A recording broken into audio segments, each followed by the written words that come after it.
백성이 오니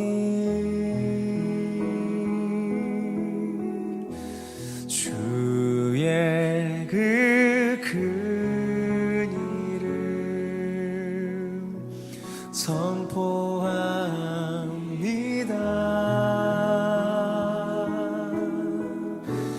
이곳 어두운 세상에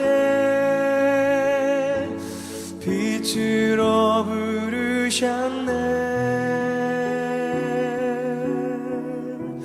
주의 얼굴 구할 때 역사하소서. 교회를 세우시고 교회를 세우시고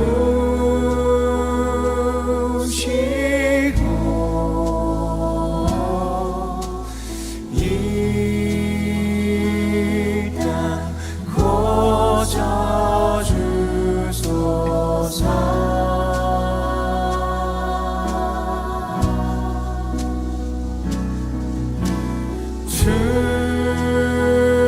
주님 나라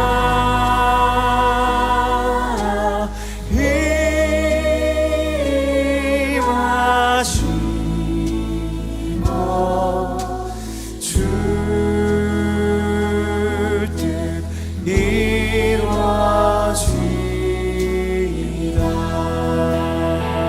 교회를 세우시고 교회를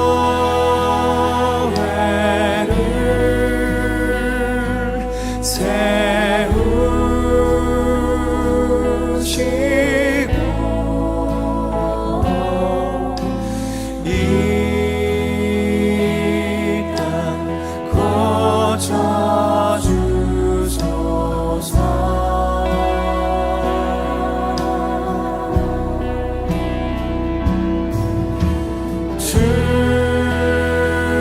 주님 나라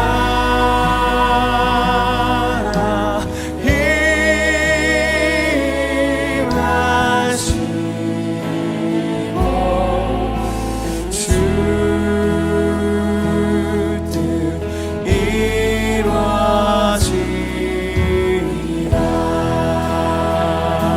교회를 세우시고 교회를 세우시고 이 땅 고쳐주소서.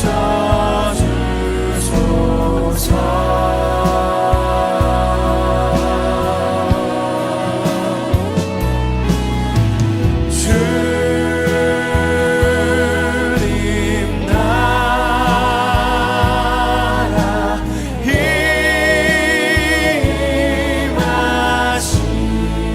임하시고 주 뜻 이루어지이다.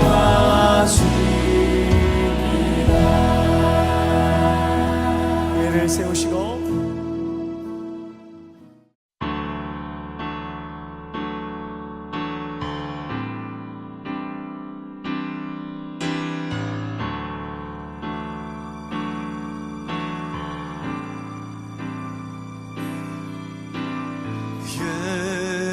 예수 하나님의 공의 주독생자 그의 나라 임하시네. 할렐루야. 예수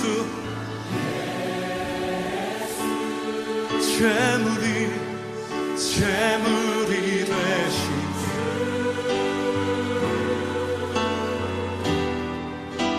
영광 중에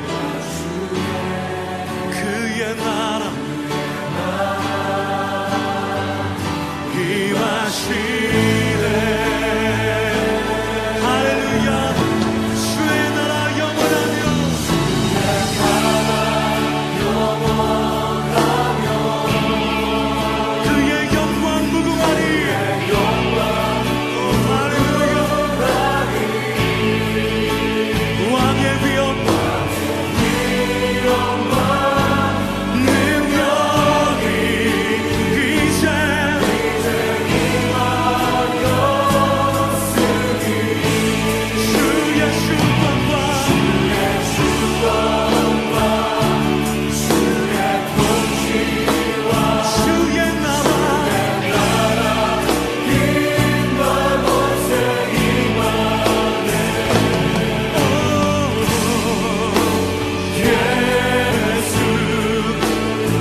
셈문은 미스바 지방을 다스리는 고로세의 아들 살룬이 중수하여 문을 세우고 덮었으며 문짝을 달고 자물쇠와 빗장을 갖추고, 또 왕의 동산 근처 셀라못가의 성벽을 중수하여 다윗 성에서 내려오는 층계까지 이르렀고, 그 다음은 벳술 지방 절반을 다스리는 아스북의 아들 느헤미야가 중수하여 다윗의 묘실과 마주대한 곳에 이르고, 또 파서 만든 못을 지나 용사의 집까지 이르렀고, 그 다음은 레이 사람 바니의 아들 루흠이 중수하였고, 그 다음은 그일라 지방 절반을 다스리는 하사베아가 그 지방을 대표하여 중수하였고, 그 다음은 그들의 형제들 가운데 그일라 지방 절반을 다스리는 헤나닷의 아들 바웨가 중수하였고, 그 다음은 미스바를 다스리는 예수아의 아들 에셀이 한 부분을 중수하여 성 구비에 있는 군기고 맞은편까지 이르렀고, 그 다음은 삽배의 아들 바룩이 한 부분을 힘써 중수하여 성 구비에서부터 대제사장 엘리야십의 집문에 이르렀고, 그 다음은 학고스의 손자 우리아의 아들 무레못이 한 부분을 중수하여 엘리야십의 집문에서부터 엘리야십의 집 모퉁이에 이르렀고, 그 다음은 평지에 사는 제사장들이 중수하였고, 그 다음은 베냐민과 하스비 자기 집 맞은편 부분을 중수하였고, 그 다음은 아나냐의 손자 마아세아의 아들 아사랴가 자기 집에서 가까운 부분을 중수하였고, 그 다음은 헤나닷의 아들 빈누이가 한 부분을 중수하되 아사랴의 집에서부터 성 구비를 지나 성 모퉁이에 이르렀고, 우세의 아들 발랄은 성구비 맞은편과 왕의 윗궁에서 내민 망대 맞은편 곧 시위청에서 가까운 부분을 중수하였고, 그 다음은 바로스의 아들 부다야가 중수하였고, 그때의 느디님 사람은 오벨에 거주하여 동쪽 수문과 마주대한 곳에서부터 내민 망대까지 이르렀느니라.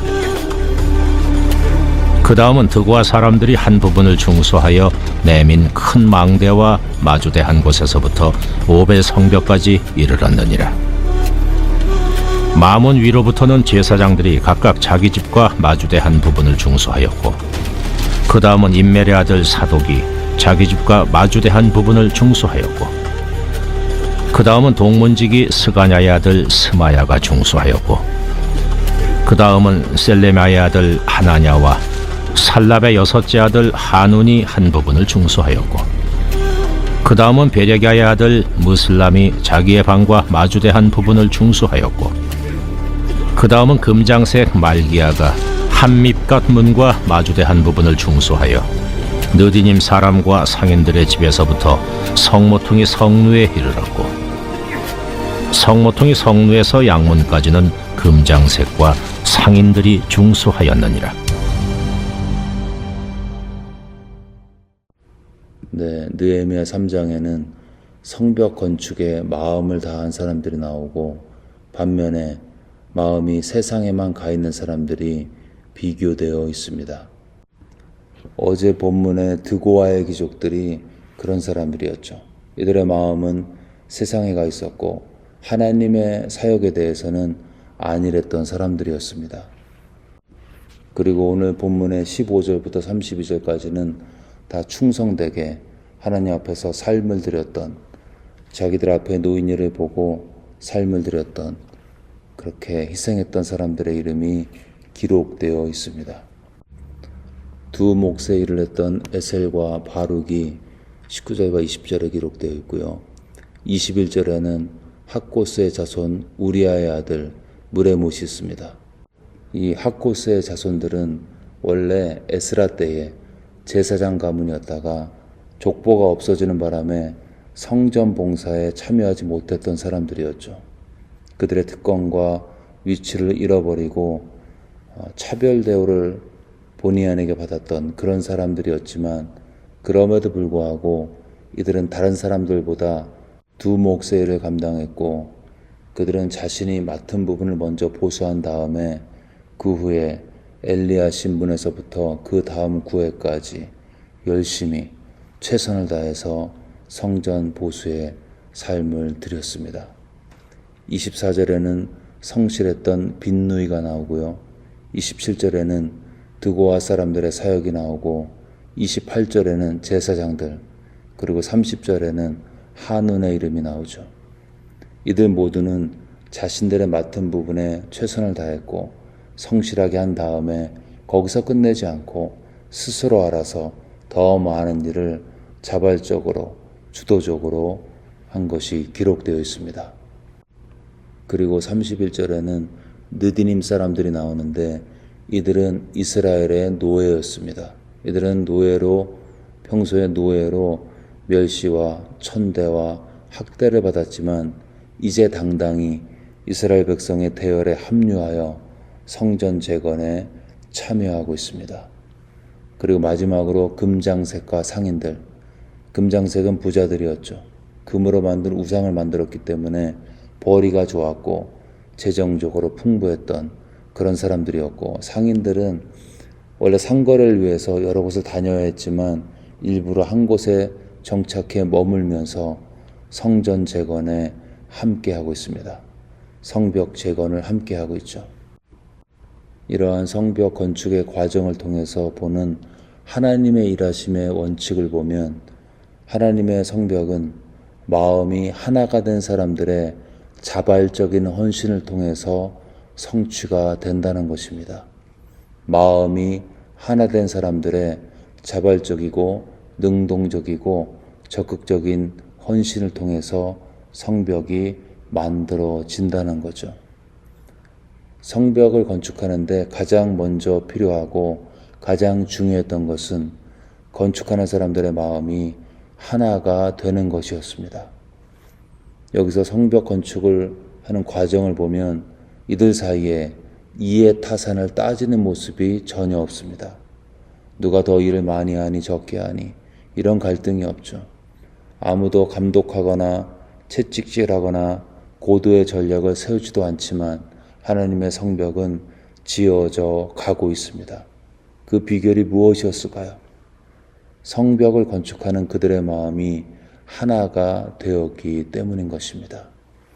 우리도 살면서 사역하면서 보면 일 자체가 힘들어서 지치는 경우는 거의 없죠. 우리가 그렇게 육체 일을 크게 하는 것이 아니기 때문에 육체적으로 일이 힘들어서 힘든 경우는 별로 없습니다. 우리가 지치는 것은 우리의 마음이 같이 일하는 사람들과 하나가 되지 않기 때문인 것입니다. 마음이 하나가 되지 않은 상태에서 일을 하려니까 하나부터 열까지 다 고민해야 되죠. 누가 서운해하지 않을지, 공평하지 않다고 생각하지 않을지, 이런저런 생각 때문에 고민스럽죠. 물론 서운하지 않게 하기 위해서 배려해야 하고 최대한 공평하게 해야 하는 것입니다. 그런데 실제 일을 하다 보면 아무리 애쓰고 노력해도 서운한 일, 불공정해 보이는 일들은 생길 수밖에 없습니다. 불평과 불만이 생길 수밖에 없죠. 그러면 문제가 안 될 것들이 자꾸 문제가 되는 그런 부작용이 생기게 됩니다. 그래서 성경은 하나님의 사람들이 하나님 앞에 살아갈 때 가장 중요한 것으로 하나됨을, 유니티를, 통일됨을 강조하고 있습니다. 마음을 같이하여 같은 사랑을 가지고 뜻을 합하여 한 마음을 품어 아무 일에든지 다툼이나 허용을 하지 말고 오직 겸손한 마음으로 각각 자기보다 남을 낮게 여기고, 이 말씀을 잘 보면 우리가 하나 되지 못하는 이유가 분명하게 나오죠. 허영심, 그리고 자기가 남보다 낫다는 교만한 마음이 헛된 영광에 가 있고 내가 남보다 높다고 생각하는 그 순간, 그 마음이 교만에 들어가면 그 사람은 절대로 하나가 될 수 없습니다. 내가 남보다 낫다고 생각하는 순간 내 생각을 고집하게 되고 그가 속한 모임은 분열되고 어려움에 처할 수밖에 없는 것입니다. 문제는 우리가 태생적으로 우리 모두는 너나 할 것 없이 교만하다는 것입니다. 틈만 나면 나를 높이려 하고 나를 드러내고 싶어 합니다. 교만은 암과 같아서 치명적인 병이고, 교만은 바퀴벌레 같아서 잡아도 계속 나오게 되는 것입니다. 그렇다면 어떻게 해야지 이 교만의 질병을 치유할까요?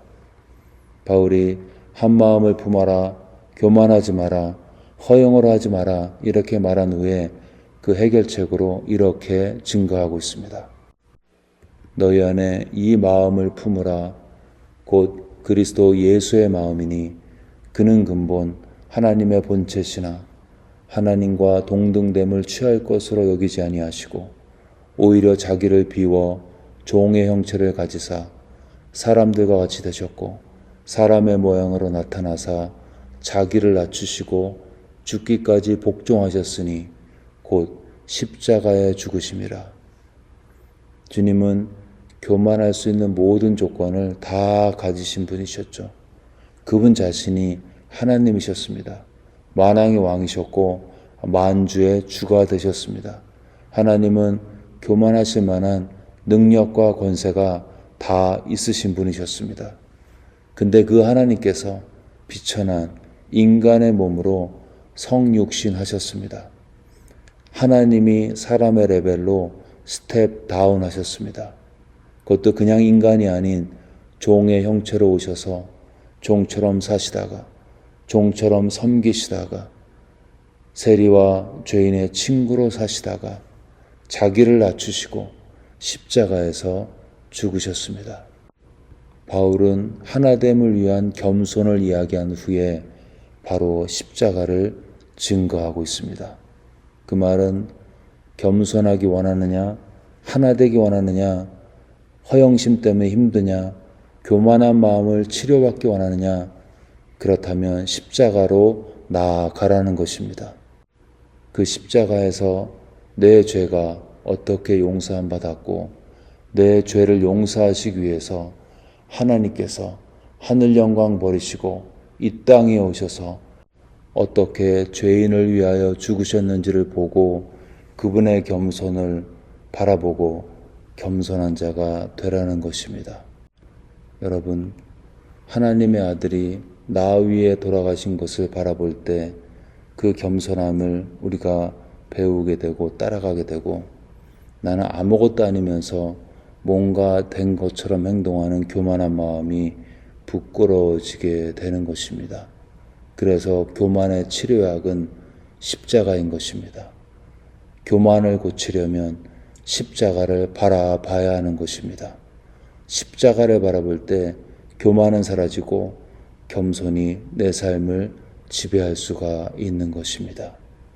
하나님은 하나된 사람에게 마음의 성벽, 가정의 성벽, 교회의 성벽과 사역의 성벽의 재건의 도구로 그들을 사용하십니다.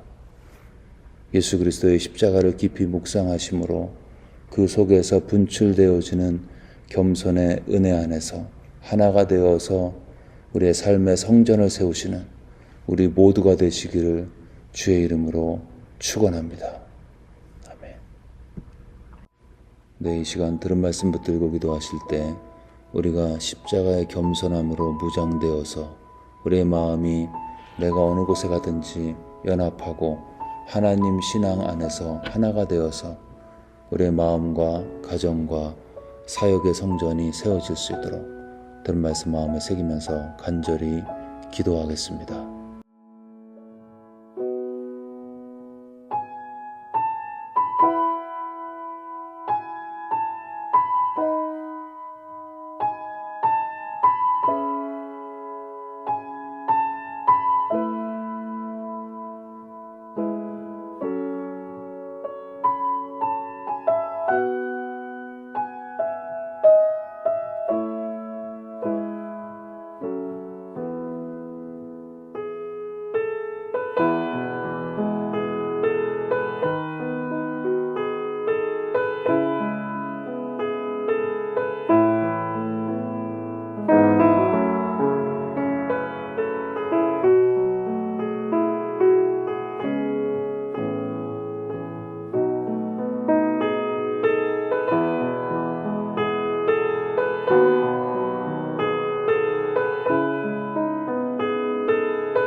계속해서 열방과 조국을 얘기도 하실 때 미국 땅에 다시 한번 부흥의 역사가 일어날 수 있도록 우리 조국에 있는 캠퍼스에 많은 젊은이들이 예수께로 돌아오고 그들의 공허한 마음 가운데 예수님이 소망이 되어지는 그 믿음의 고백이 불길과 같이 일어날 수 있도록 우리 조국과 미국 땅을 위해서 간절한 마음으로 기도하겠습니다.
마지막으로 교회를 위해 기도하실 때 9월 28일에 있을 구주의 사랑 축제를 통해서 이 주변에 있는 죽어가는 영혼들이 구원받는 그런 은혜를 허락해달라고 기도하겠습니다. 건축과 차세대 사역과 특별히 유스 사역자 청빙을 위해서 한마음으로 기도하시고요. 우리 아프신 분들의 치유를 위해서 하나님의 치유가 그분들의 심령과 육체 가운데 있을 수 있도록 그들의 병실에 주님 신방해 주시고 주님 은혜로 고침받아 하나님 앞에 강건한 몸으로 주님을 마음껏 섬길 수 있도록 아프신 분들의 치유를 위해서 간절한 마음으로 기도하겠습니다.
네, 이제 주기도문 하심으로 기도회를 마치겠습니다. 하늘에 계신 우리 아버지여, 이름이 거룩히 여김을 받으시오며 나라가 임하옵시며 뜻이 하늘에서 이루어진 것 같이 땅에서도 이루어지이다. 오늘 우리에게 일용할 양식을 주시옵고 우리가 우리에게 죄 지은 자를 사하여 준 것 같이 우리의 죄를 사하여 주시옵고 우리를 시험에 들게 하지 마옵시고 다만 악에서 구하시옵소서. 나라와 권세와 영광이 아버지께 영원히 쌓옵나이다. 아멘.